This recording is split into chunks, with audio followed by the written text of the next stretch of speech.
Prepared to go to Congress, to swear before Congress that everything I've told you people and everything that is here is the truth. Thank you. That pressure needs to be brought to bring this to the attention not only of the Americans, but of people all over the planet.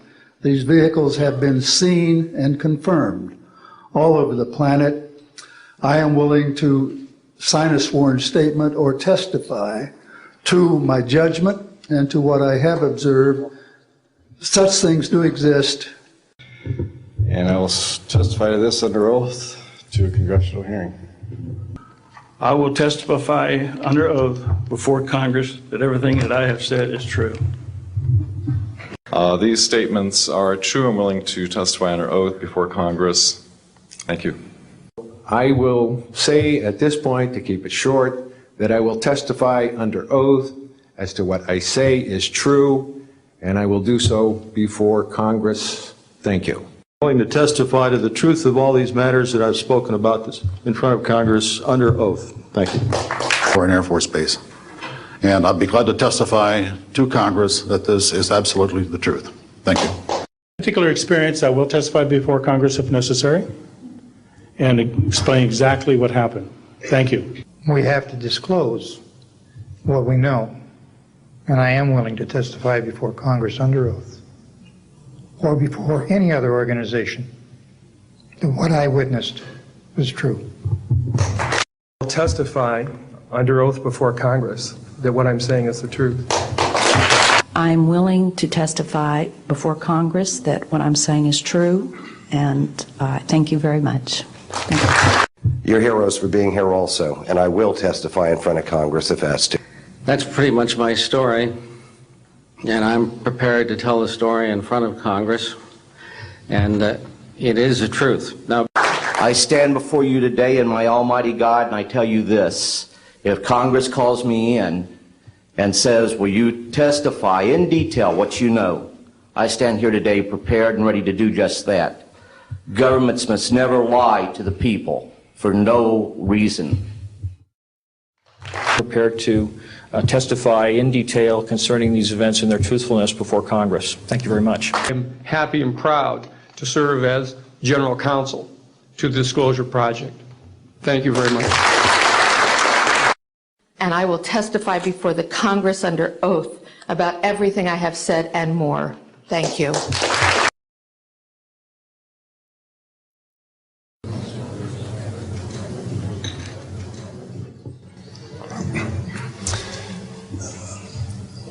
Years ago, the great screen actor Jimmy Cagney was working with a young actress that was about to be fired.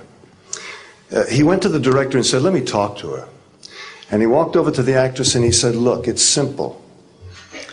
You walk in the room, you plant your feet, look me in the eye, and tell the truth.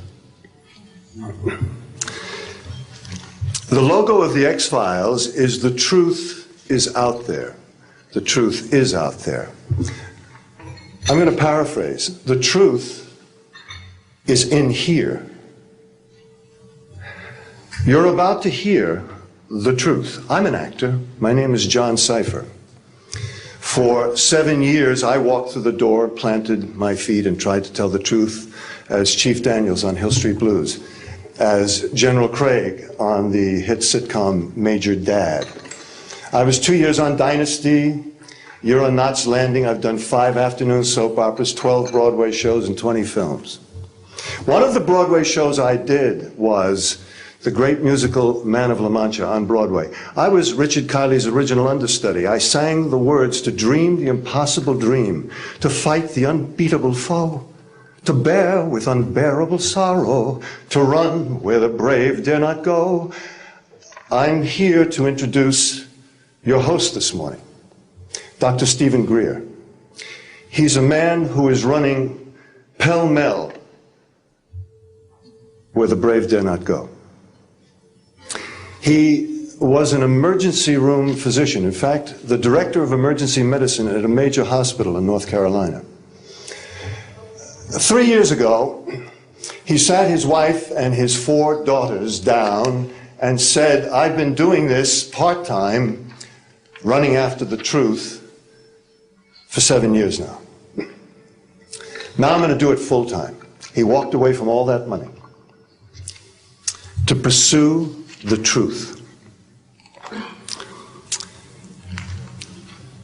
I always think of Hamlet's great line to Horatio, there are more things between heaven and hell than are dreamed of in your philosophy, Horatio. I'm going to introduce a man who says, there are more things between heaven and hell than any of us have accepted. And I have the witnesses and the documents to prove it. Ladies and gentlemen, Dr. Stephen Beard.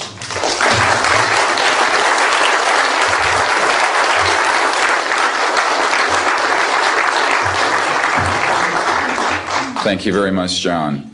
Members of the press, the American public, and people of the world.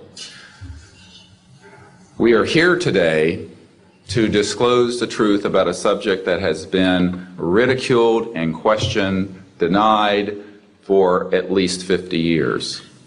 The men and women who are on this stage and the some 350 additional military intelligence witnesses to the so-called UFO matter and extraterrestrial intelligence can prove and will prove that we are not alone. I would like to thank Sarah McClendon, who is with us today, the famed White House correspondent, for her sponsorship of this meeting. Thank you very much, Sarah.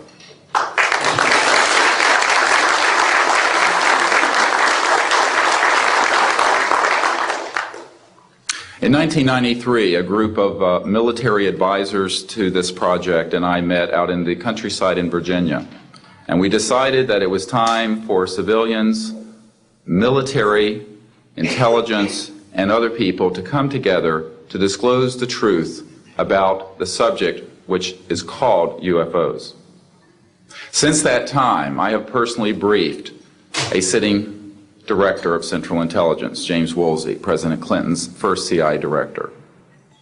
I have personally briefed the head of the Defense Intelligence Agency, the head of Intelligence Joint Staff, members of the Senate Intelligence Committee, many members of Congress, members of the European leadership, the Japanese cabinet, and others.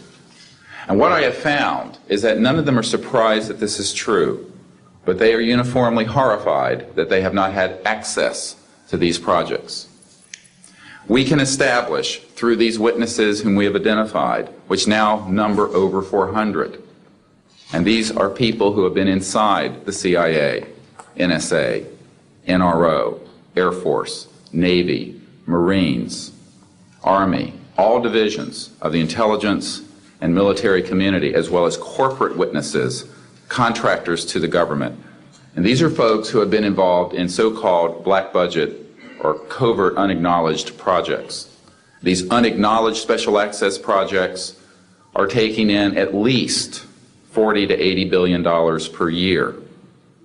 And they are sitting on technologies that can change the world forever. The reason we are coming forward now is that we are asking for the U.S. Congress and for President Bush to move towards an official inquiry and disclosure on this subject. It has the most profound implications for the human future, for the U.S. national security, and for world peace.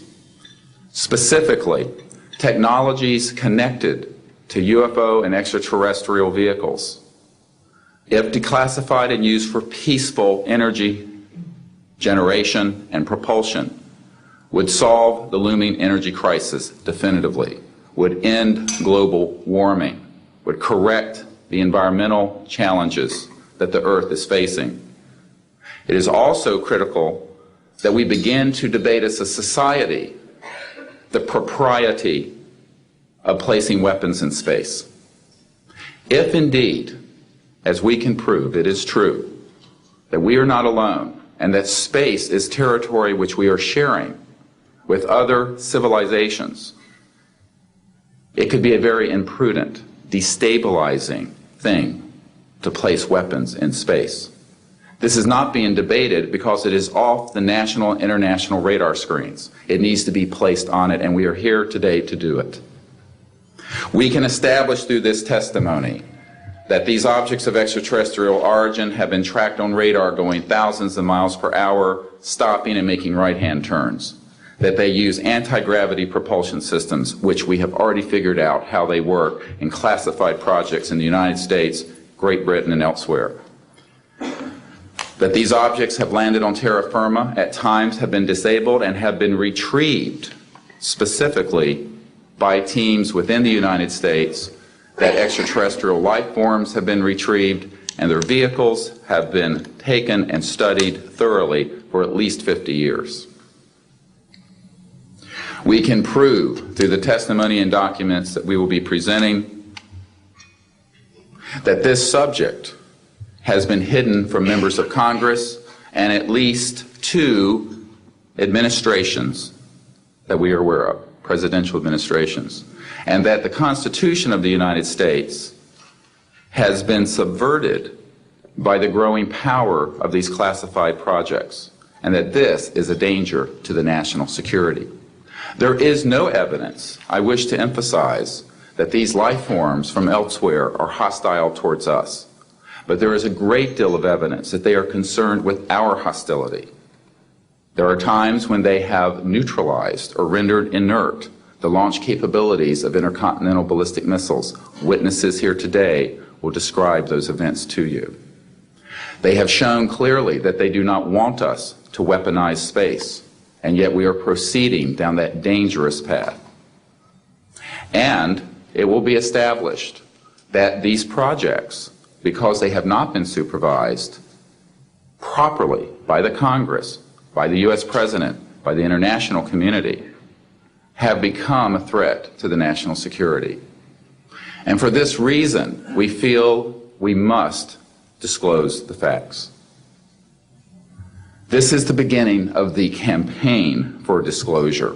And in a memo that I wrote to President Bush last week, I've stated that this campaign will persist until our goals are met, and they are as follows. That we have open, honest hearings on the subject in the U.S. Congress.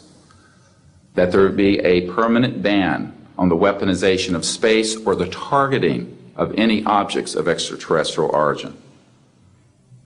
That there be a full and complete study of classified technologies connected to this subject to see how they could be properly declassified and applied for peaceful energy generation so that the world may get off of fossil fuels in enough time to prevent greater ecosystem damage or war over the looming energy crisis, which is sure to sweep the earth in the coming decade.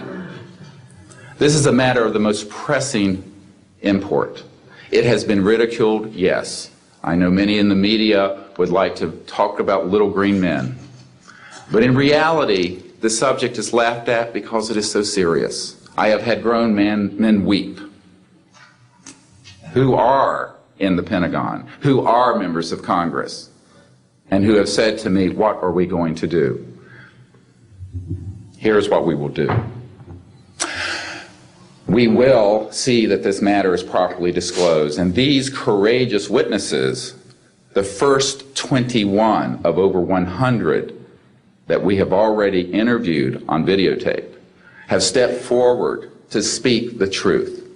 Now, I expect people to be skeptical, but not irrationally so, because these men and women have come forward and they have their credentials, they can establish who they are, and they have been first-hand witnesses to some of the most important events in the history of the human race.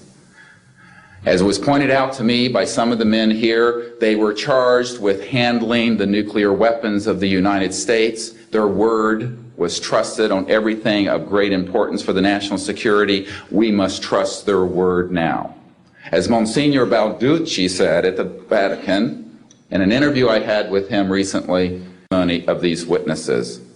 So please be skeptical, but that is not the same as prejudiced and closed-minded. This is a matter of great importance, and I ask the media, the scientific community, and the political community to look seriously at this matter and to do the right thing for humanity and for our children. We have available for the media and for members of Congress a nearly 500-page briefing document with transcripts from dozens of these top-secret witnesses. We have a 4-hour videotape summary. It's not a commercial product, I'll warn you, from this project of the 120 hours that we have in interviews so far. They've been boiled down to 4 hours, and it's available for the Congress to review and for the major media to review. We can establish that this subject is real and has tremendous significance for the human future. I ask on all of you who are listening to contact the members of Congress that represent you and the leaders around the world and other countries and ask them to hold an honest inquiry into this subject, to support a ban on weaponizing space, since we are sharing space with other life forms, and that we move quickly as a people to understanding that this is the end of the childhood of the human race. It is time for us to become mature adults in the cosmic civilizations out there. To do this, we must become a peaceful civilization, and we must look as we go into space with an intent of cooperating with other civilizations, not weaponizing that high frontier. The men and women who will speak next will do so in order, beginning on your left. They will introduce themselves. I ask for the media to refrain from questions until each witness has spoken briefly about who they are and what they have personally been involved with or witnessed in their government, military, or government-connected careers.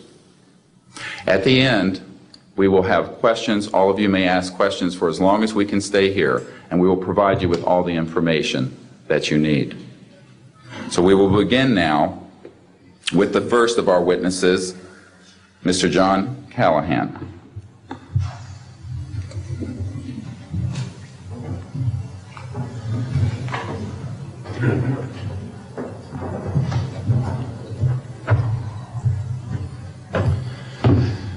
My name is John Callahan. I'm a retired FAA employee. I was the division manager for the Accidents Evaluation and Investigation Division in D.C. About 2 years before I retired, I received a call from Alaska region where the region wanted to know what to tell the media.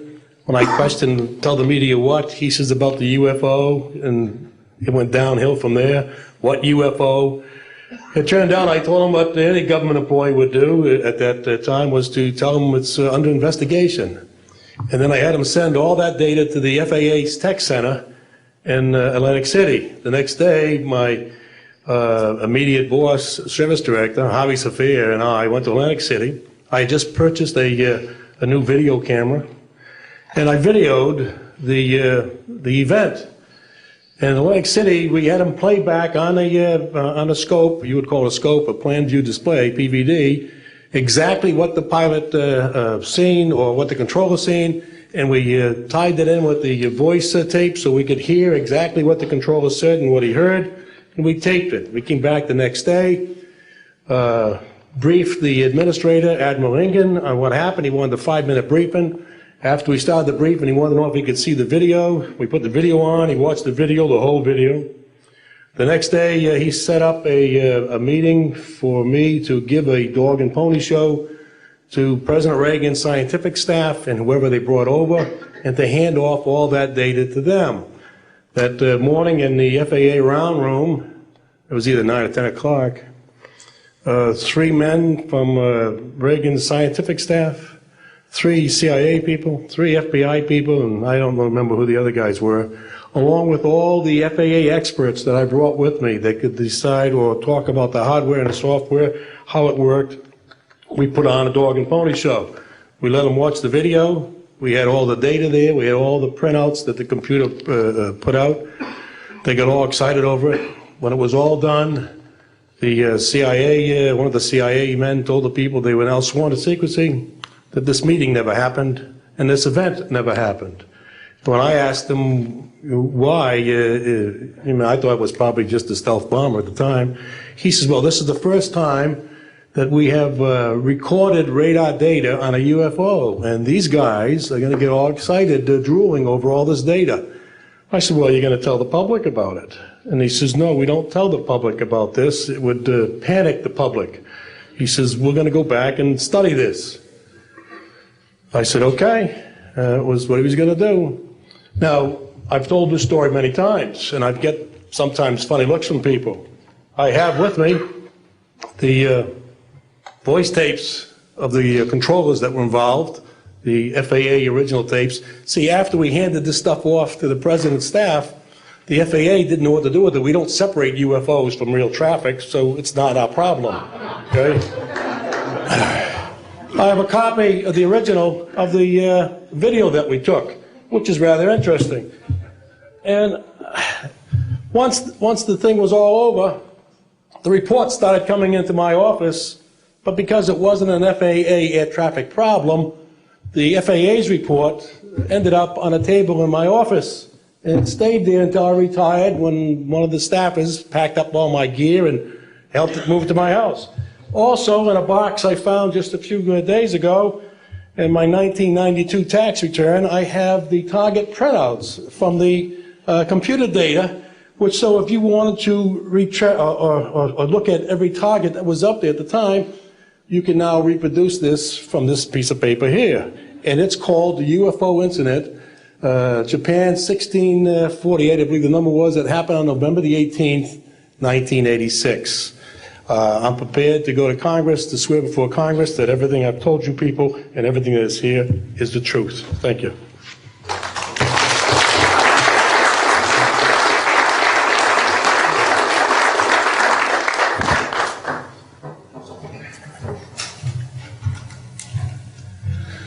Good morning.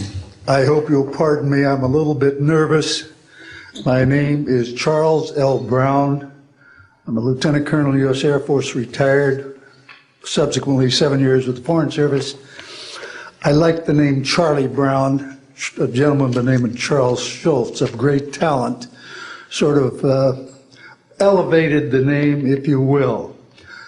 During World War II, I was a young farm boy from West Virginia. I got the patriotic bug, joined the United States Army, ended up flying bombers in Europe, and ended the war transport in the Pacific. Finished college in the late summer of '49, recalled to active duty in the newly formed United States Air Force. I was assigned to an organization called Office of Special Investigations. The Air Force, as most of you know, was formed in 1947. OSI, as a central investigative agency for the Air Force, was formed, I think, in 1948. So everything was relatively new. Needless to say, starting in '47, UFOs were rather new. The Air Force Intelligence, or Air Technical Intelligence Center, was at Wright-Patterson Air Force Base, and I had my office in a building adjacent to it. And our organization was the worldwide investigative agency for the Air Force for any unidentified flying objects. This lasted for about 2 years. The project name was known as Project Grudge. It was a predecessor to a project known as Blue Book, which Ed Ruppelt headed. During my experience with it, I would collect the data from, I didn't collect it, it was sent into my office. I analyzed it. As a pilot investigator, I was able to offer some bits of advice to the air technical intelligence people. Now, you might visualize a massive office, but as I recall, we had a first lieutenant, a secretary, and a technical sergeant. That was the essence of Project Blue Book when it started, or Project Grudge, Blue Book, and expanded somewhat. During the review as an analyst of these various documentary reports, if you will, or documents, I became clearly convinced that there was substance to what was being reported, in that we had ground visual, ground radar, airborne visual, and airborne radar confirmation of some of these sightings. The individuals who made the sightings were everything from airline pilots, military pilots, police officers, some of the people that your lives depend upon on a daily basis. These are very reputable and credible people. I hope that the testimony here from very credible people will convince you of that and will further Steve Greer's disclosure project. In that, pressure needs to be brought to bring this to the attention not only of the Americans, but of people all over the planet. These vehicles have been seen and confirmed all over the planet. I am willing to sign a sworn statement or testify to my judgment and to what I have observed. Such things do exist. Please believe me. Please believe those who follow me. Thank you.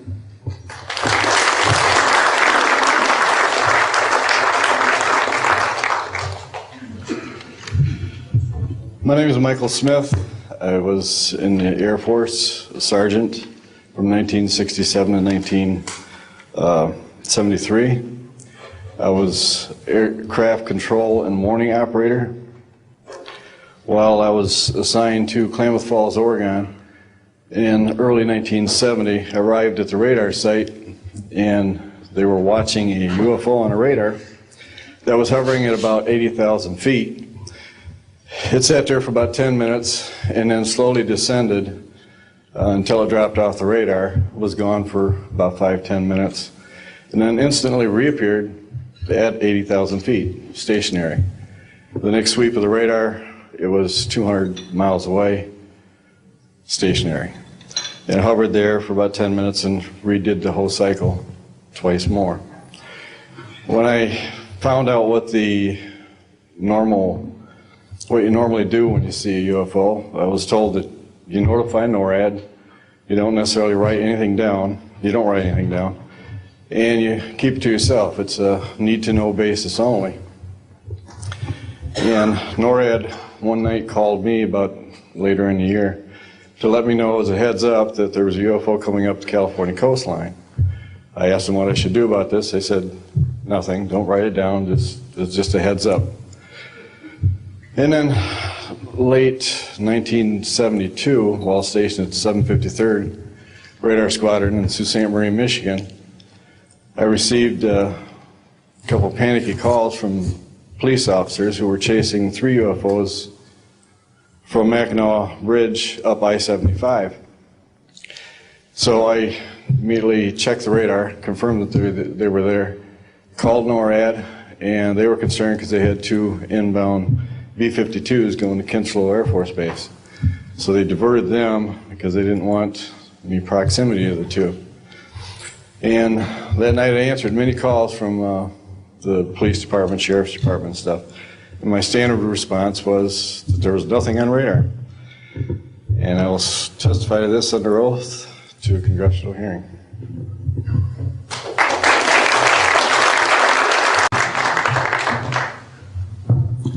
My name is Graham Bethune. I'm a retired Navy commander, pilot, had a top secret clearance. 50 years ago, February the 10th, 1951, I was flying from Keflavik, Iceland to Argentia, Newfoundland. It was at night, it was dark. About 300 miles outside of Argentia, I saw a glow on the water, like approaching the city at night. As we approached this glow, it turned to a monstrous circle of white lights on the water.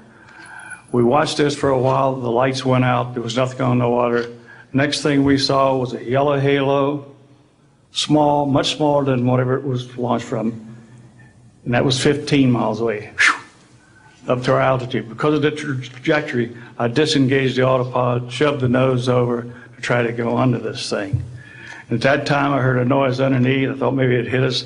It was actually some of the crew members ducking, and they collided, and a couple of them were injured. Then it appeared over to the right and moved out slowly and flew with us. It was still not at our altitude, but we could see the shape of it. It had a dome. We could see the coronal discharge. I went back aft, let the other pilot, Al Jones, take my seat to see what the passenger's reaction was. Came back to the cockpit, told him not to report anything, simply because what the psychiatrist had said to me, maybe they would lock us up. So basically, the instruments in the cockpit, we had 4 or 5 failures. in the area of magnetic compass, the electromagnetic effect, an area of directional finders, and this type of thing. The craft was tracked by radar in excess of 1,800 miles an hour. It never did get to our altitude. We had 31 passengers, plus the psychiatrist and the crew members that all cited this at different areas.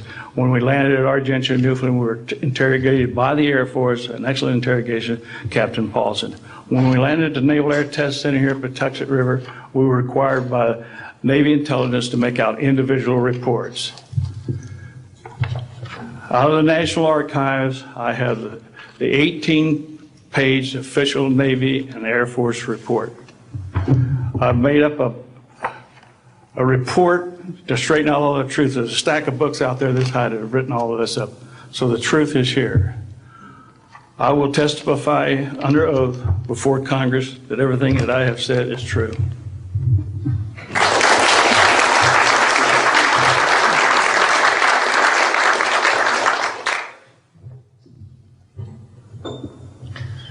My name is Dan Willis. I was in the United States Navy. I held a top secret crypto level 14 extra sensitive material handling security clearance. I worked in the code room at the Naval Communications Station in San Francisco. In 1969, I received a priority message from a ship near Alaska that was classified as secret. The ship reported emerging out of the ocean near port bow, a brightly glowing reddish-orange elliptical object, approximately 70 feet in diameter, emerged out of the water, shot into space, traveling at about 7,000 miles per hour. This was tracked on ship's radar and substantiated. Years later, I worked at the Naval Electronic Engineering Center in San Diego for 13 years. The co-worker who I worked with worked at the NORAD facility. When he first started working at the facility, he noticed objects going on the screens that track everything out in space and in the air, objects going off the scale, doing right-angle turns. When he inquired, his older supervisor advised him that, quote, it was just a visit from one of our little friends. He thought this was a little unusual. These statements are true. I'm willing to testify under oath before Congress. Thank you.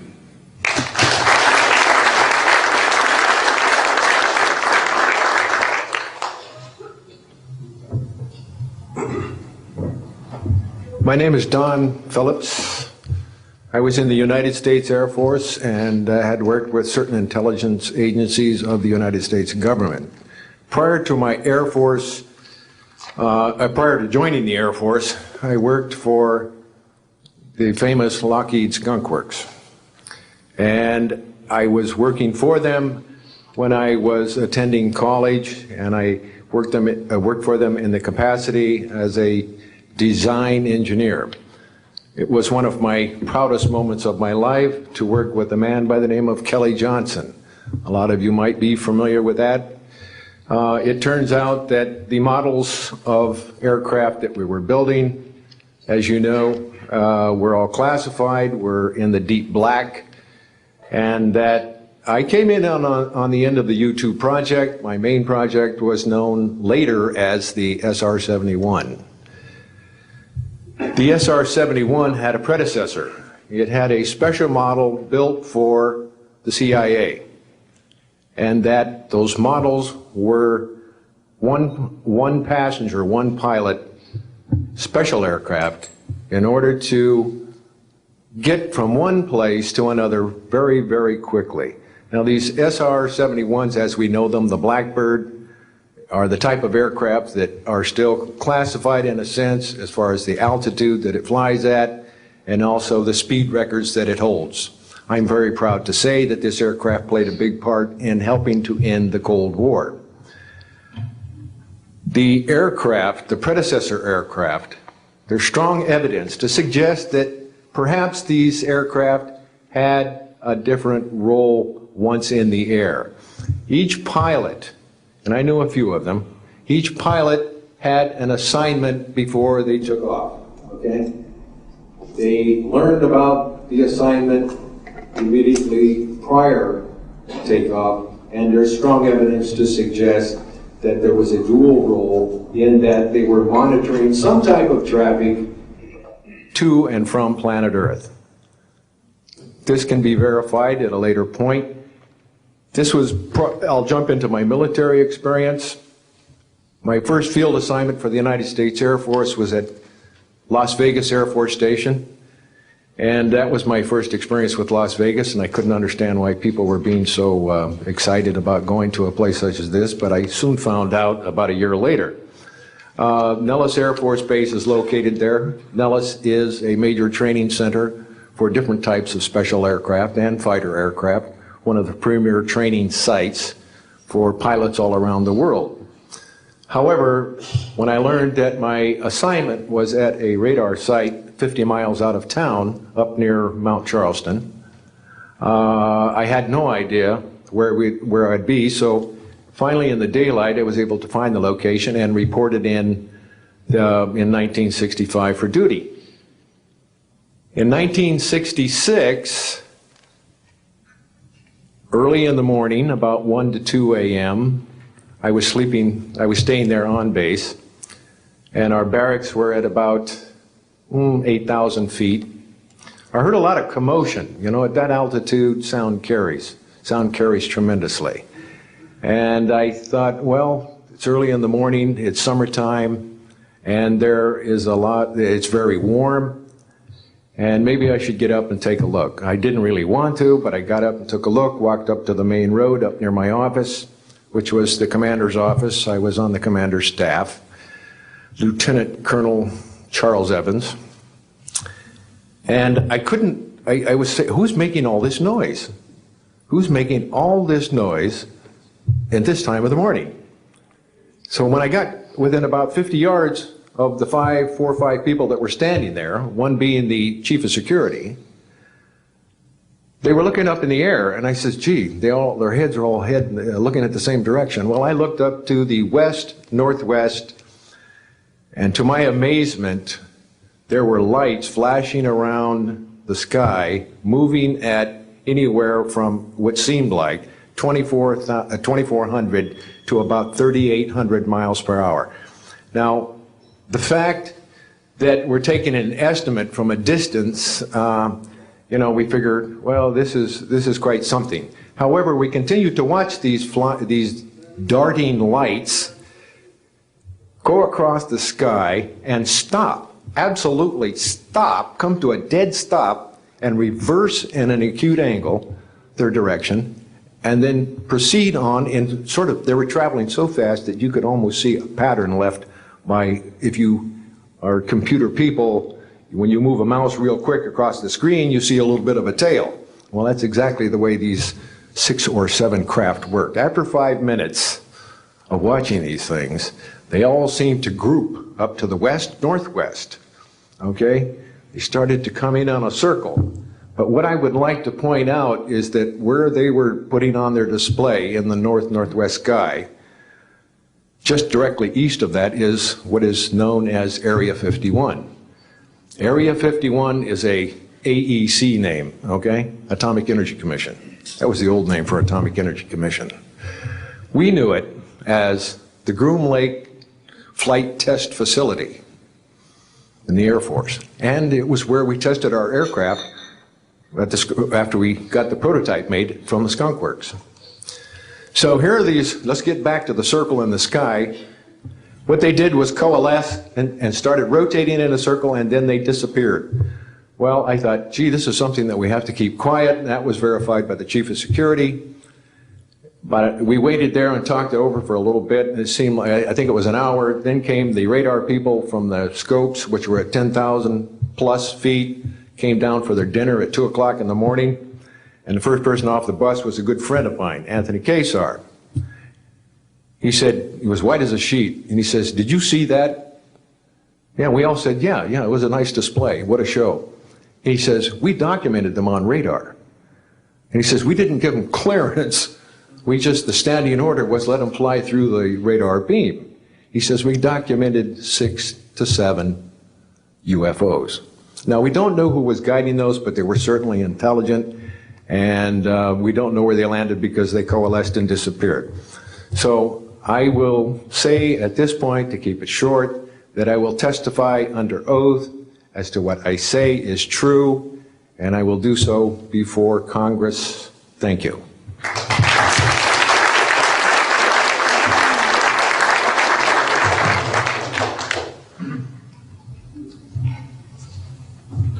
My name is Robert Solis. Contrary to what it says on the card, I was not a lieutenant colonel in the Air Force. I was in the Air Force active duty after I graduated from the Air Force Academy in 1964 until 1971 and separated as a captain. In March of 1967, I was stationed at Malmstrom Air Force Base, Montana, as a missile launch officer, Minuteman missiles. On an early morning of March 16th, 1967, I got a call from my security guard, primary security guard upstairs. We had about 6, as I recall, flight security airmen upstairs. I was downstairs 60 feet underground in a capsule, monitoring and controlling 10 nuclear-tipped Minuteman missiles. I got a call that morning that they were seeing strange lights flying in the sky. I disregarded that call. I told them to call me when something more significant happened.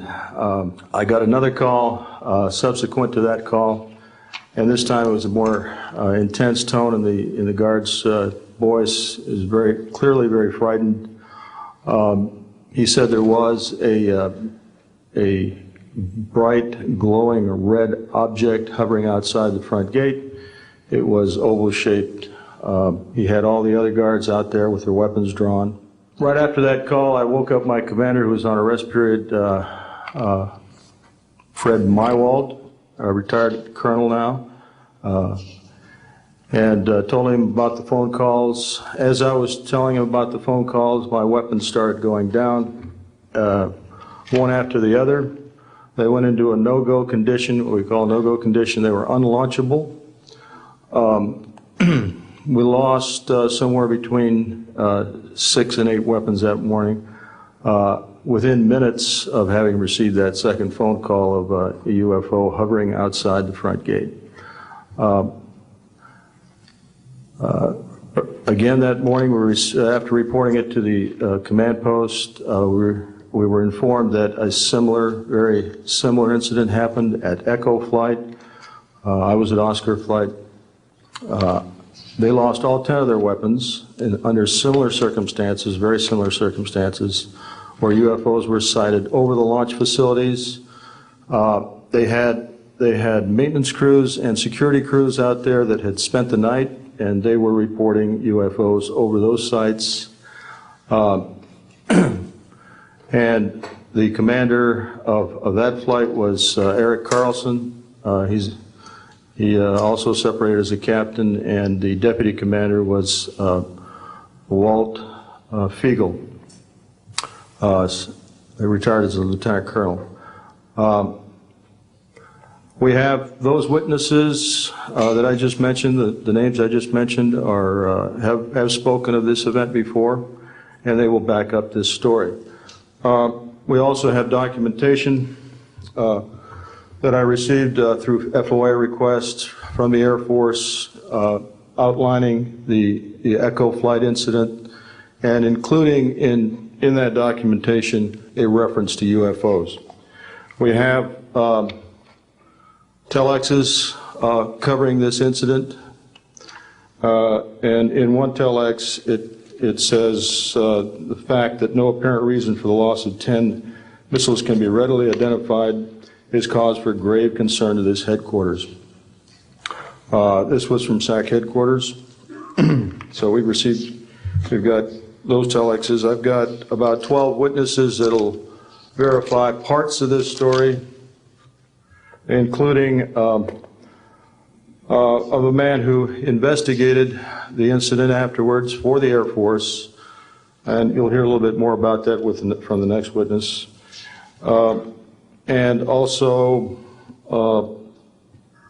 another guard that witnessed a UFO in that same time period, and another officer who retired a full colonel who had other reports of UFOs. Ancillary to that, excuse me, I've got the complete report on a Minot, North Dakota incident. That was Minot Air Force Base, North Dakota, which happened in August of 1966. Very similar UFOs sighted over missile silos, and also a UFO incident that was investigated by the Air Force immediately after our incident within a week. I'm willing to testify to the truth of all these matters that I've spoken about this in front of Congress under oath. Thank you.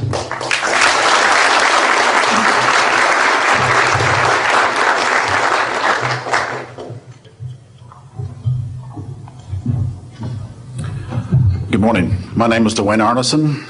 I served 26 years as a communication electronics officer in the U.S. Air Force, all over the world, including Vietnam.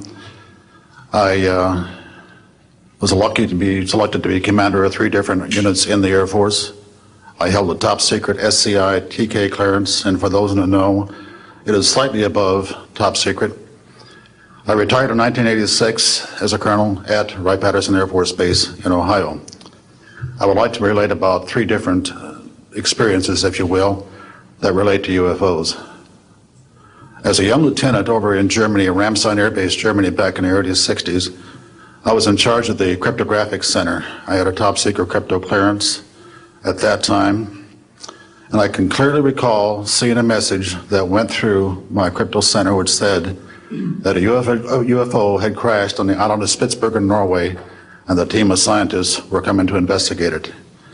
Going forward to the 1967 timeframe, I was assigned to the 28th Air Division at Great Falls, Montana, and I was the officer in charge of the communications center there. Also, I was a top secret control officer for the division. I had a crypto account. I was an account custodian, and I also passed out nuclear launch authenticators. During that time, I can recall seeing a message come through that communications center which said, basically what Bob just got through talking about, is that a UFO was seen near the missile silos and the missiles were deactivated. Coincidentally, the person that Boeing sent to investigate the particular missile conditions, if you will, what made them shut down, was my first manager at Boeing, Mr. Bob Kaminsky, who has since passed away. And I can recall him on different occasions. He lived close to me in Auburn, Washington. That's where I'm from. And he said, Arnie, he says, those missiles were perfectly clean. That was the result.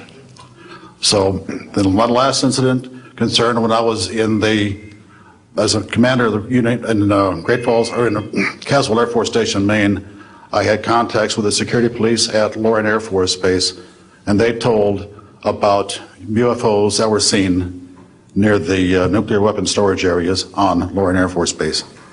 And I'd be glad to testify to Congress that this is absolutely the truth. Thank you.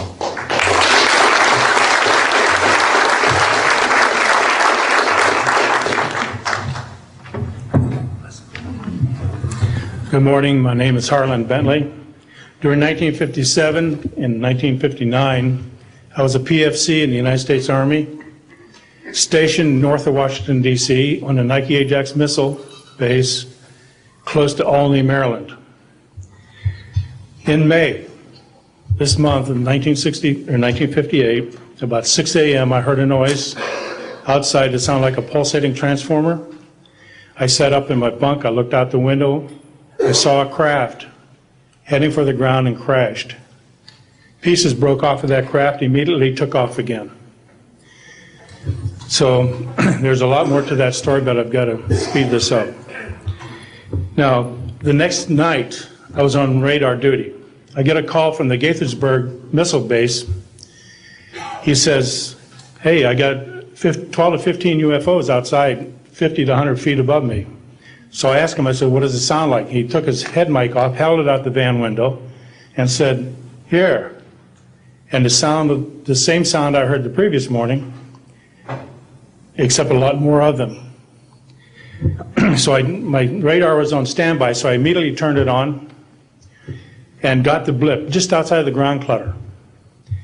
I marked it on my radar screen. And then for a few minutes later, all of a sudden they took off.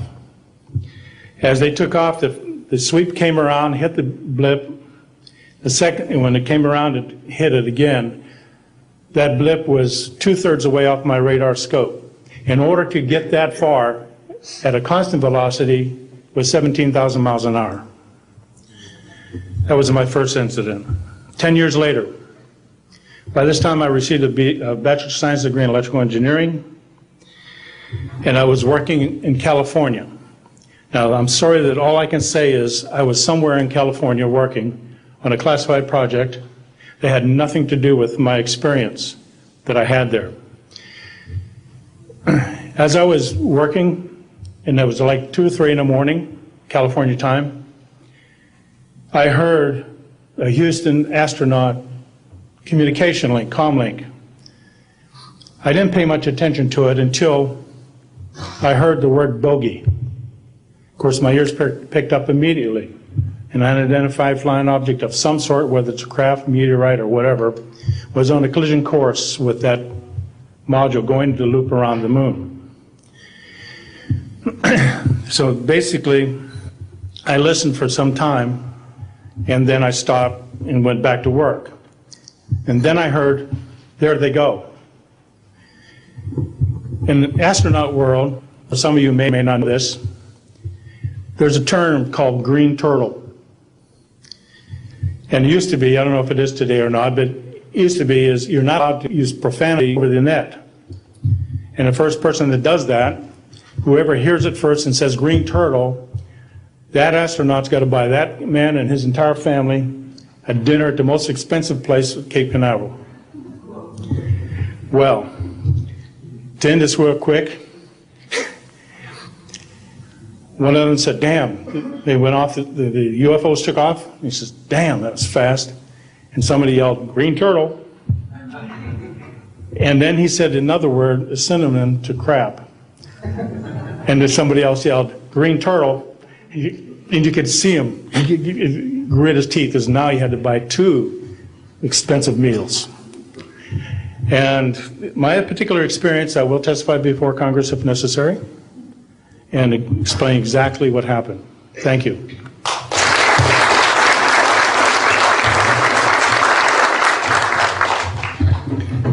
My name is John Maynard. I'm a retired Army. I retired as a Sergeant First Class. For my entire year, 21 years of service, I held a top secret clearance. Compartmentalized at times to as high as TK, Omni, crypto, and others. I had access to very, very sensitive documents. My testimony is basically 2-pronged. One, I retired from DIA in 1980. When as an administrator, you take over an office, you take over everything and you sign for everything. And I signed for well over 2,000 documents. In order to sign and inventory those things, you have to read them. Not word for word, but basically I went through every document to make sure that it was complete. It was there as they told me. I turned my charge over to the next person. Those same documents were there. So I got quite a good knowledge of what was going on in those documents, and believe me, there are many, many different references to UFOs. There was also NPIC pictures that shows that it would targeted objects that were casing you out. Now, I worked on the SALT 1 and SALT 2 areas for the office that I worked in. So we were taking pictures all the time for verification of nuclear disarmament. And there were some objects in those pictures that didn't belong there. The second prong to this whole thing is that a lot of people talk about conspiracies over a shadow government. I'm willing to testify before Congress that these black operations do exist. I nearly became part of it. But I saw the light, I think. Or was it? And I got out. And that's it. We have to disclose what we know. And I am willing to testify before Congress under oath or before any other organization that what I witnessed was true.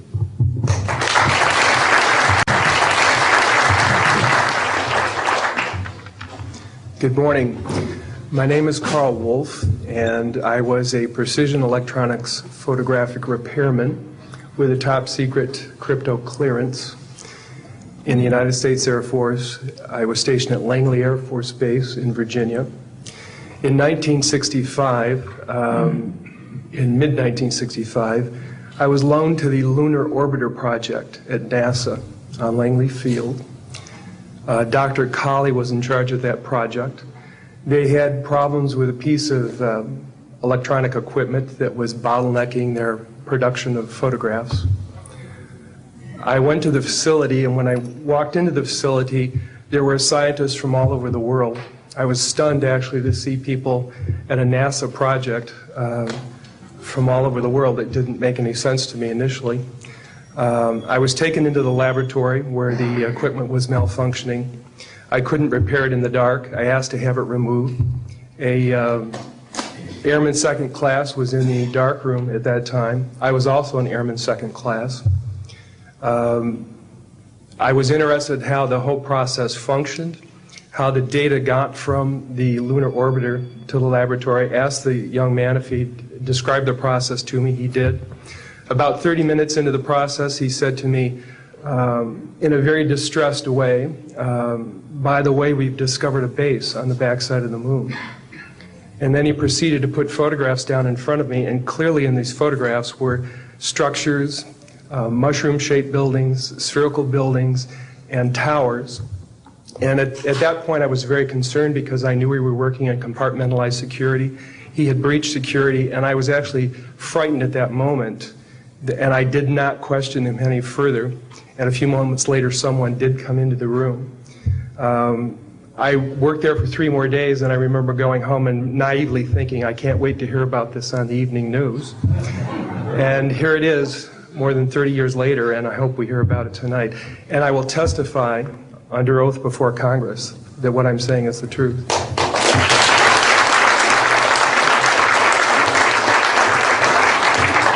Thank you, Carl. Good morning, everyone. My name is Donna Hare, and I worked at Philco Ford Aerospace from 1967 to 1981. During that time, I was a design illustrator, draftsman. I did the launch slides and landing slides, and also projection plotting boards, lunar maps for NASA. We were a contractor, but most of the time I worked on site, in Building 8. I had the opportunity to do extra work during downtime, which was between missions, and I walked into a photo lab, which was the NASA lab across the hallway. I had a secret clearance, which is not that high, but I was able to go into restricted areas, which this was. At the time, I was talking to one of the techs in there, and he drew my attention to a photograph, a NASA photograph. It had a dot on it, and I said, what is that? Well, he drew my attention to it, and I said, is that a dot on the emulsion? And he said, and he's smiling, and he has his hands crossed, and he said, round dots on the emulsion don't leave round shadows on the ground. And this was an aerial photograph of the Earth, I'm assuming the Earth because it had pine trees on it, and the shadows of the craft or whatever it was were in the same angle as the trees. And by its very nature, UFO, and I wanted to clarify that to a gentleman that was talking to me, means unidentified. So I did not know what this was. But I realized at this point that it's very secret, that it was kept secret, because I asked him, what are you going to do with this piece of information? And he said, we always airbrush these out before we sell them to the public. So they're pesky little creatures appearing on this photograph they wanted to get rid of. After that, I decided I would ask questions to other people that work there. And I found that I had to ask them away from the site and not on site. A guard told me that he was asked to burn some photographs and not to look at them. and there was another guard guarding him who was in green fatigues, watching him burn the photographs. And he said he was too tempted. He looked at one, and it was a picture of a UFO, and he was very descriptive. I can go into that later with anyone. He immediately was hit in the head, and he had a big gash in his forehead. He was knocked out, and he's terrified, so he would have to be protected. Another incident, I knew someone in quarantine with the Apollo astronauts. He told me that the Apollo astronauts saw craft on the moon when we landed, and that is what he told me. And he also was afraid. He said that the astronauts are told to keep this quiet. They're not allowed to talk about it. So I do want to let you know that I worked out there for a number of years, and I ran into this. So it's not something everyone knows that works out there for a long time. My boss didn't know about it. Some people that sat right next to me didn't know about it. It's very strange, because I don't know how they can do it, but they can let some people know about it and then others not. I'm willing to testify before Congress that what I'm saying is true, and thank you very much. Thank you.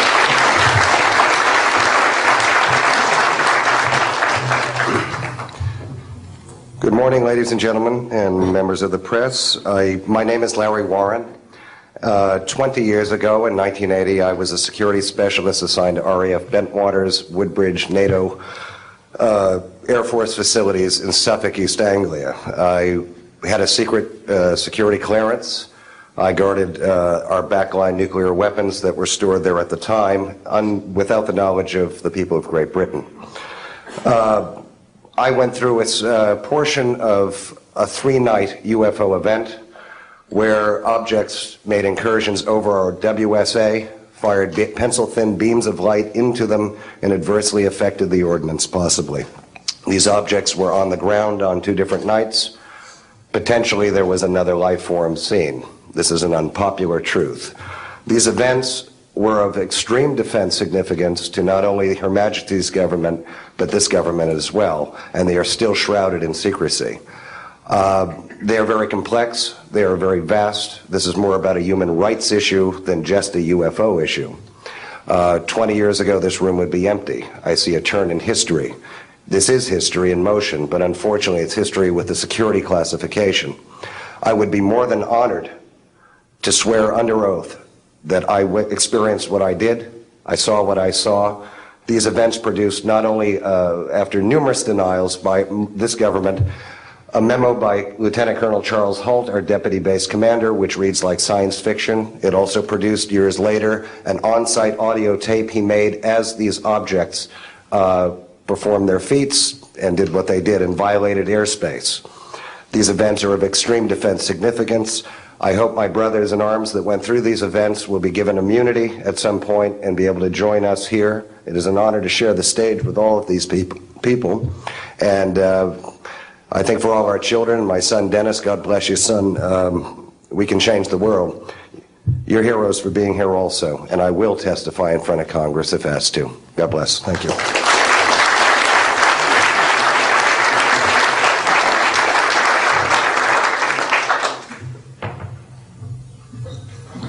Hi, my name is George Filer III.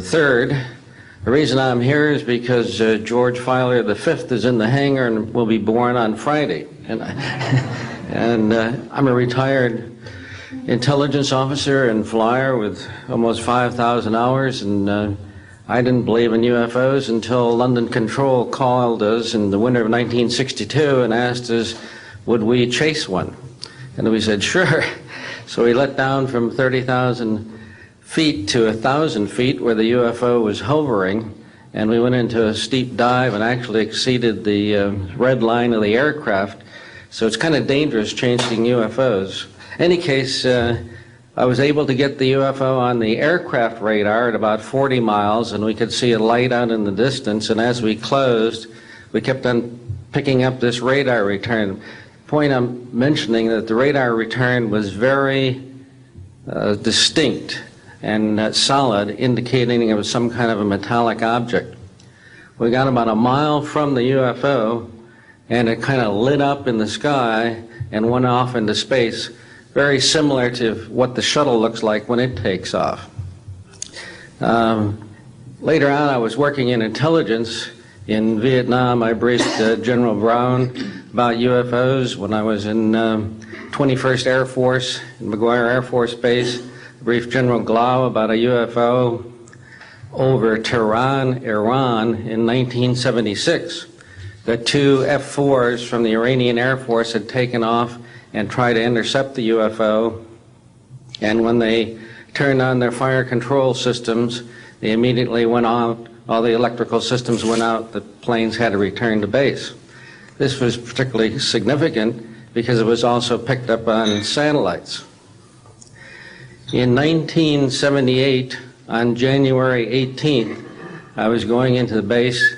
Every morning I did the briefing to the general staff, and I noticed that there are some lights off in the distance at the end of the runway there. And when I got into the command post, the senior master sergeant in charge said that there had been UFOs in the pattern all night. They're on radar. The tower had seen them. They gotten aircraft reports and so on. And that one had landed or crashed at Fort Dix. Fort Dix and McGuire are right together. And this is kind of like the Roswell of the East. But in any case, an alien had come off the craft and had been shot by a military policeman and apparently was wounded and was heading for McGuire. So for whatever reason, the aliens liked the Air Force better than the Army, perhaps because they're shooting at them. But in any case, our security police went out there and found him on the end of the runway dead. And they asked me to brief the general staff, General Tom Sadler, and at the 8 o'clock stand-up briefing. And I said, I don't think I want to do this. You know, the general doesn't have a good sense of humor, and I'm not sure I believe this. So I did some checking, called the 438th Command Post, and everybody had pretty much the same story. And at 8 o'clock that morning, just before I went on, was going to brief this, and I was very worried about it. They said, don't brief it, that it's too hot, so to speak. That's pretty much my story, and I'm prepared to tell the story in front of Congress, and it is the truth. Now, because of this, I've stayed interested in UFOs, and I'm the Eastern Director of the Mutual UFO Network. And between the National Reporting Center and Peter Davenport and the MUFON, we get 100 reports a week on average of people from all over the United States that see these things regularly. And if you start checking, they're out there and they're low, and people are seeing them all the time. And these are highly qualified people, all of whom essentially give us the reports by email. Thank you.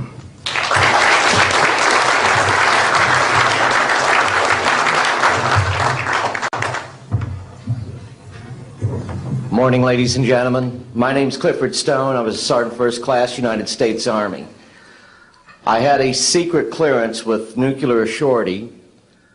I could get the clearance that I needed to do whatever it was that was necessary for me to do at the time on special operations when I was called in on those.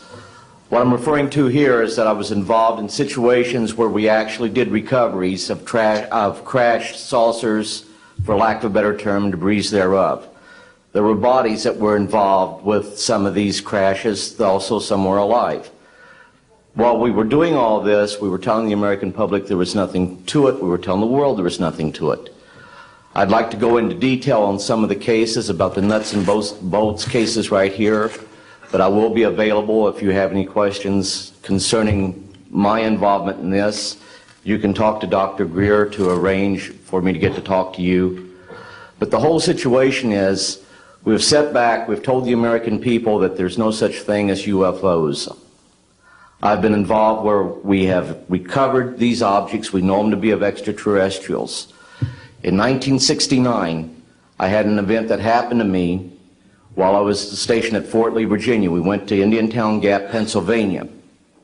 That would be my first exposure to any time that we would be recovering an unidentified flying object.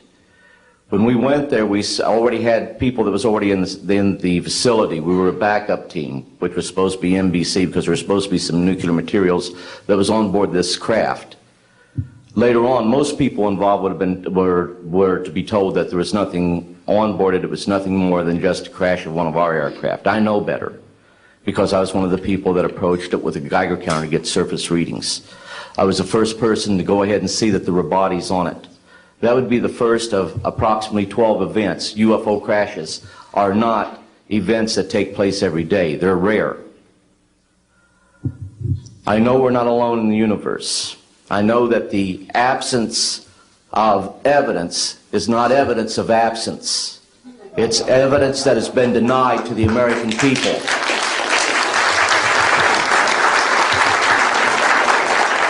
I stand before you today in my almighty God, and I tell you this.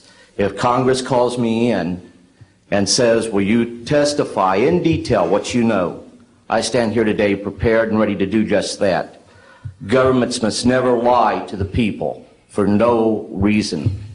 Thank you.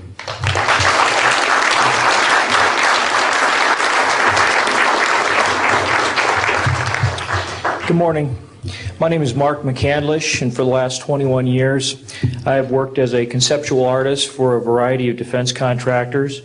I've been involved in conceptual artwork or the production thereof for Rockwell on the X-30 program, and also on the high-step program, that's spelled HYSTP, means Hypersonic Testbed Program. During the course of my career, I've twice had a secret security clearance. In 1967, while my father was stationed at Westover Air Force Base, the headquarters for 8th Air Force Strategic Air Command, I witnessed and watched through a telescope a UFO which hovered over a nuclear weapons storage facility for approximately 10 minutes and then departed with an acceleration approaching a bullet leaving a rifle barrel. In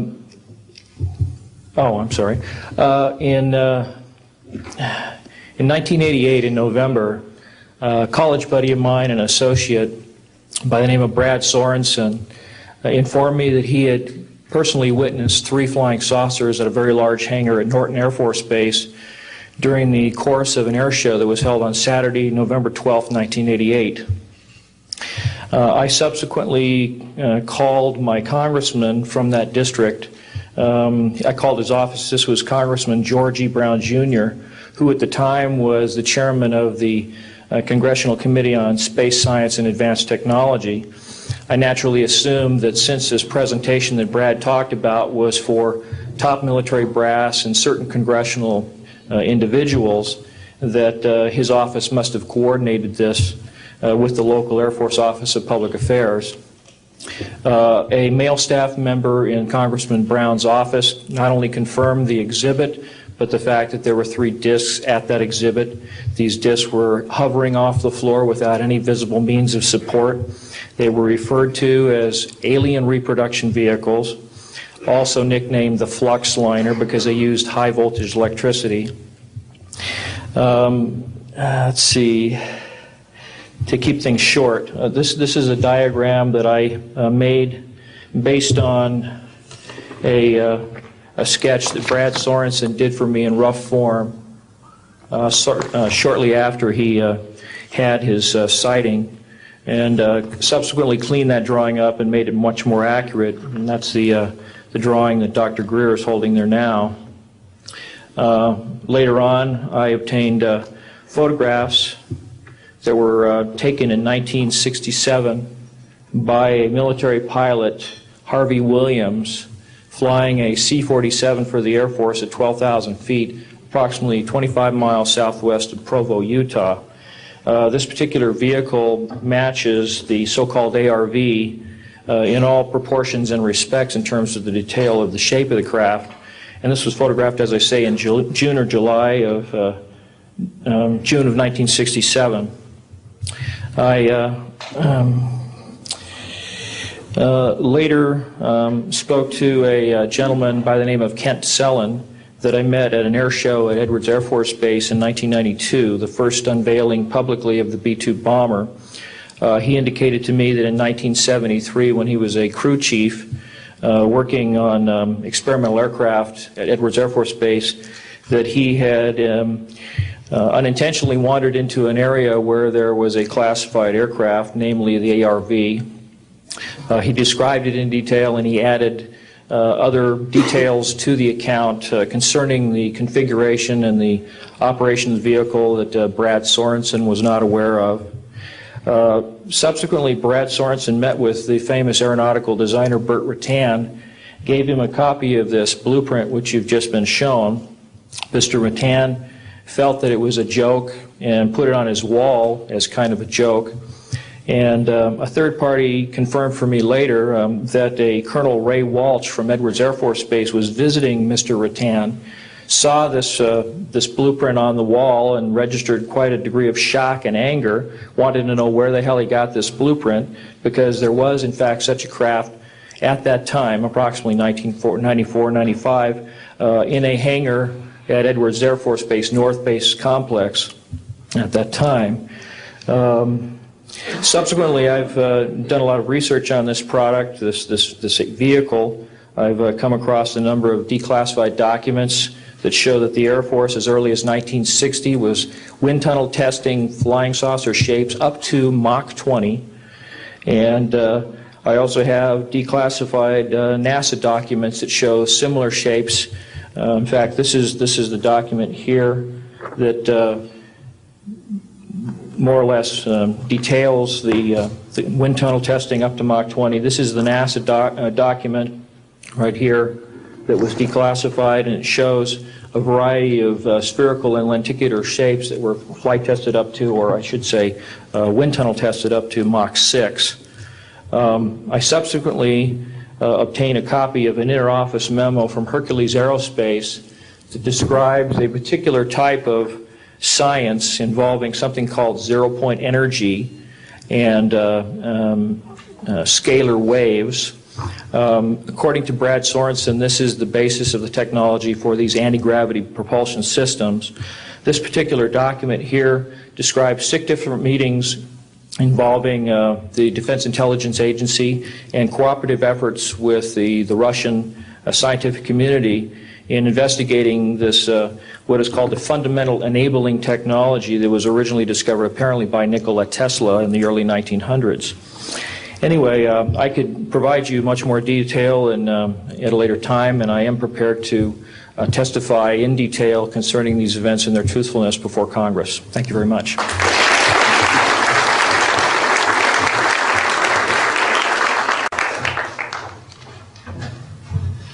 Good morning. My name is Daniel Sheehan. I'm an attorney and serving as general counsel to the Disclosure Project. I'm a 1967 graduate of Harvard College in American Government Studies and Constitutional Law, and a graduate of Harvard Law School. And I served as general counsel and one of the co-counsel for the New York Times in the Pentagon Papers case, and was involved in briefing and arguing the case in front of the United States Supreme Court, giving permission to the New York Times to publish the classified documents, the 47 volumes of the Pentagon Papers. Subsequent to that time, I served as special counsel to the office of F. Lee Bailey as one of the trial counsels when we represented James McCord in the Watergate burglary, and got Mr. McCord to write the letter to Judge Sirica to reveal the Watergate burglars' relationship to the plumbers unit in the White House at that time. Subsequent to my service in that case, I went back to Harvard to the Divinity School to study Judeo-Christian social ethics and public policy. Did my master's work and PhD work there, and became general counsel for the United States Jesuit headquarters in Washington, D.C., assigned to the National Social Ministries Office and their public policy office. It was there in 1977 that I was contacted by Ms. Marcia Smith, who was the director of the Science and Technology Division of the Congressional Research Service. She asked to meet with me, and I met with her, and she informed me that President Carter, upon taking office in January of 1977, held a meeting with then the Director of Central Intelligence, who was George Bush Sr., and demanded that the Director of Central Intelligence turn over to the President the classified information about unidentified flying objects and the information that was in the possession of the United States intelligence community concerning the existence of extraterrestrial intelligence. This information was refused to the President of the United States by the Director of Central Intelligence, George Bush Sr. The Director insisted that the President, in order to have access to this information, needed to have clearance to contact the Congressional Research Service, to contact the United States House of Representatives Science and Technology Division, to have them undertake a process to declassify this information, because the DCI suspected that the President was preparing to reveal this information to the American public. The Congressional Research Service Science and Technology Division, under the directorship of Marcia Smith, was contacted by the House Science and Technology Committee and instructed to undertake a major investigation of the existence of extraterrestrial intelligence and the relationship of the UFO phenomenon to this. I was contacted by Ms. Smith and asked, in my capacity as General Counsel to the United States Jesuit Headquarters, National Social Ministry Office, to see if we could obtain access to the Vatican Library, to obtain the information that the Vatican had with regard to extraterrestrial intelligence and the phenomenon of the UFOs. I pursued that with the permission of Father William J. Davis, the director of the National Office, and we were refused access as the United States Jesuit Order to the information in the possession of the Vatican Library. When I reported this to Ms. Smith, she then later subsequently asked me to participate in a project which I can go into some detail during the question and answer period or later to individuals, pursuant to which I was given access to, as a special consultant to the United States Library of Congress Congressional Research Service, to the classified portions of the Blue Book project of the Air Force. At that point, it was in 1977, approximately May of 1977, I went to the Madison building of the United States Library of Congress. There was no one in the building at that time. It was brand new. I was directed to a basement office where there were two guards at the door and a third sitting at the table who took my identification, verified that I'd been designated as a special consultant to the Congressional Research Service of the United States Library of Congress, and was admitted to the room. I thereupon found photographs, some dozen photographs, of what is unquestionably an unidentified flying object on the ground that had crashed and plowed a furrow in a field of snow, and it was embedded in an embankment. There were United States Air Force personnel surrounding this craft, taking photographs of the craft. And one of the photographs, I could see that there were some symbols on the side of the craft. And so I proceeded through the photographs and found a close-up photograph of these symbols. I'd been instructed that I was to take no notes and had to leave my briefcase and all my identification outside of this room, but I had brought with me a yellow pad. And so what I did is I opened up the yellow pad and refocused the overhead camera onto the same size as the cardboard backing of the yellow pad, and I physically traced the copies of the symbols on the side of this craft, closed the yellow pad back, put the microfiche back into the canister, reclosed the box that I had, and I said, "It is time for me to leave." And I took this and proceeded to leave the office, at which point the security guards stopped me, and one of them said, "What is that you have there, Mr. Sheehan?" At which point I handed the yellow pad to him, and he flipped through all the yellow pages and never found the copy that I had. And so I took that with me and brought it to the United States Jesuit Headquarters, had a meeting with the staff, with Father William J. Davis, reported this to them, was authorized at that time by the United States Jesuit Headquarters to make a report to the National Council of Churches and to request that the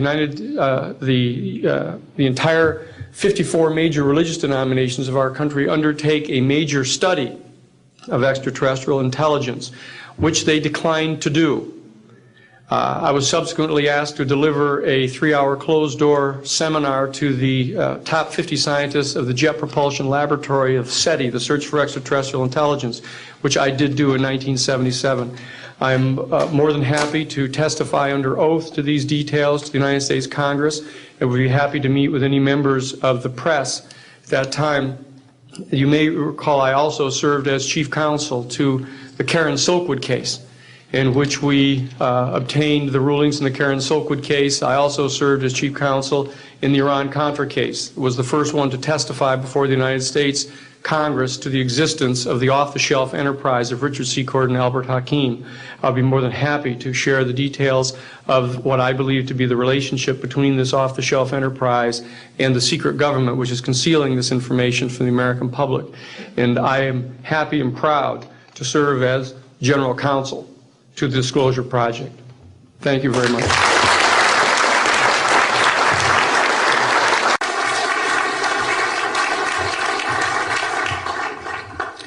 Good morning. My name is Carol Rosen. In 1974, after being a 6th grade school teacher, I was introduced to the late Dr. Wernher von Braun, in the U.S., the father of rocketry. In my first meeting with him, during that first 3.5 hours, he said to me, "Carol, you will stop the weaponization of space." And I said, you know, teachers don't stop until June. He said, "No, you have to understand. This is February, and we have to prevent the weaponization of space because there is a lie being told to everyone that the weaponization of space is now first being based upon the evil empire, the Russians. There are many enemies," he said, "against whom we're going to build this space-based weapon system. The first of whom was the Russians, which was existing at that time. Then there would be terrorists. Then there would be third world countries. Now we call them rogue nations or nations of concern. Then there would be asteroids." And then he would repeat to me over and over, "And the last card, the last card, the last card would be the extraterrestrial threat." Well, at the time, I kind of laughed when he said asteroids, and when he said extraterrestrials, I knew I wasn't going to deal with that subject. And now we hear on the news just today, this week, that they've slid in another enemy. Only this time we're going to protect our satellites. In other words, we have to have some reason to spend these trillions, to waste these dollars on a space-based weapon system, and they're all lies. This is a system, he told me, that would never protect anyone. Even back then, he talked about suitcase bombs. He talked about chemical, viral, bacterial, biological warfare, that these space-based weapons would never protect us against. And then he told me that, in fact, if you travel around the world, which I did after he died in 1977, I met with people in over 100 countries who were friends. They didn't want to build space-based weapons. I became a space and missile defense consultant, and I worked with people around the world. I became an advisor to the People's Republic of China. They don't want to build a space-based weapon system. And he told me back then that they didn't. He said, "Go to Russia. They're considered to be the enemy." I got on a plane by myself. When I got to Russia, I had a list of people that I had read out of the newspaper. Chernenko was in office then. He was the only one I didn't get a chance to meet. They introduced me to everyone when I got there. And when I got back, I said, "Oh my Lord, this man is telling the truth. There is no threat." And I've been waiting until this day for 27 years, and I'm expecting the spin to happen, because he also explained to me that as a military strategist, as a person who worked on the MX missile, which I did later, he said, "You will find that there is going to be a spin to find some enemy against whom we have to build space-based weapons." And now we should expect the spin, because he said part of the formula for the intelligence community is if they might have a weapon, then we have to consider that they do have these weapons. So now they do have these weapons, so now we have to build these weapon systems. And that's the formula, except that it's all based on a lie. And we have witnesses here today that have shown you that these extraterrestrial beings, that these craft that have come here are now not UFOs, they're identified flying objects, and we know that they have beings in them. And we have witnesses here who have told you that they can shut down our missile silos, they can stop a rocket going into space that's a test. We have witnesses here who have worked in the classified departments, who have the courage to come forward here to support what Wernher von Braun told me back in 1974 to 77. And I will testify before the Congress that when I founded the Institute for Security and Cooperation in Outer Space, which I shut down a few years ago because I didn't believe we had a chance with this huge, integrated around the world, complex weapon system, that we had any chance at all of transforming that war industry into a space industry that could provide benefits, like Dr. Greer has said, of global warming. We can end that situation of that problem. We can end the energy crisis. We can build now non-polluting technologies. Wernher von Braun used to tell me that we could have cars back then that drove around off the ground. He described this to me on beams so that we have no pollution on this planet. And we can solve the problems of the people that are urgent and potential, and the other animals and the other cultures on Earth and in space. And we can end the arms race without dislocating the industry jobs, without disrupting the economy, by transforming, Wernher von Braun told me, the war industry into a global cooperative space industry that will provide, he said, finally, more jobs and profits on this planet than during any hot or cold wartime, more products and services that can be applied directly to solving the problems of this planet. And we can have a whole planet now that lives in peace on Earth, with all the cultures on Earth and with all the extraterrestrial cultures in space. And these are words that Wernher von Braun told me in 1974, and I will testify before the Congress under oath about everything I have said and more. Thank you.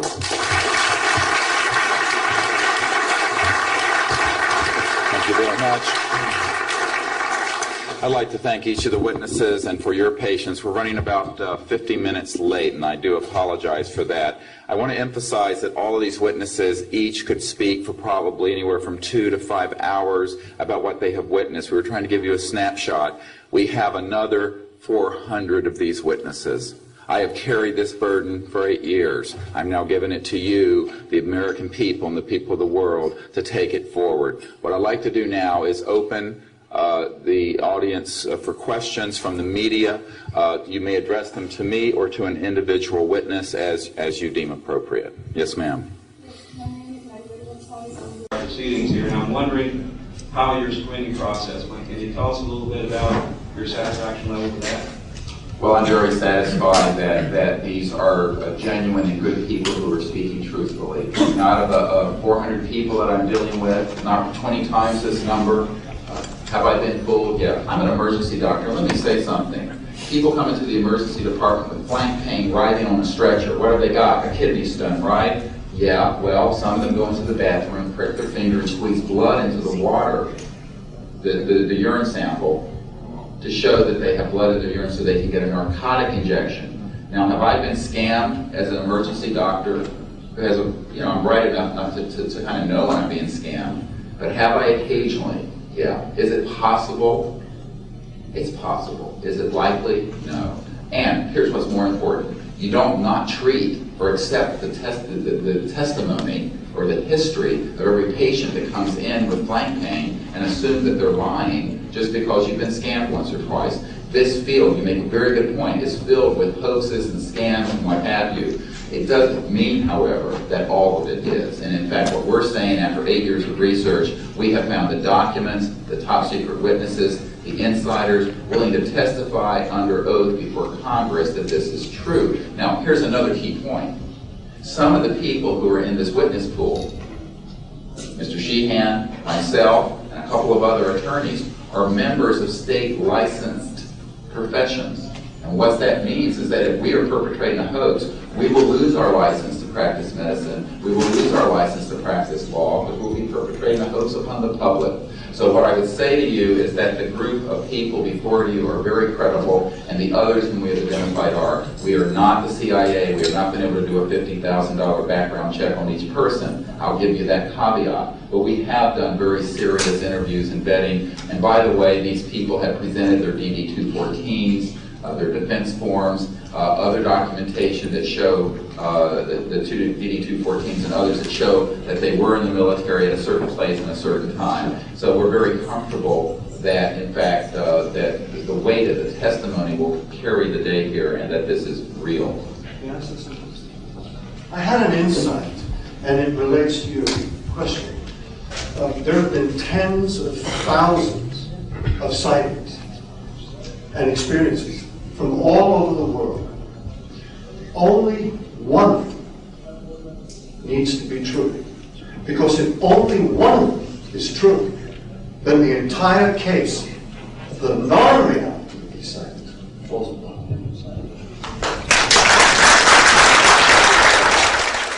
Such evidence out of the public domain, yes. A priori, all signed agreements and oaths that have flowed from such operations are null and void. What that means is, in legal theory, is that if it's an illegal enterprise, the agreements those that are entered into as a result of that illegal enterprise have no legal standing. So one of the things I would like to announce today is all of the men and women listening to this need to know they are free to speak. We are declaring all national security oaths on this subject null and void. They have flowed from illegal operations that have no standing constitutionally. My people, my mother's family, who fought in the American Revolution, were prisoner of war with the British to help found this country, did not fight and die to form the United States so that this kind of chicanery can go on. So these men are free to speak, and there can be no legal repercussions against them. We have legal counsel who will also support this theory, and we're taking this to other constitutional scholars. It is time for that game to end. It is time for a new era in the human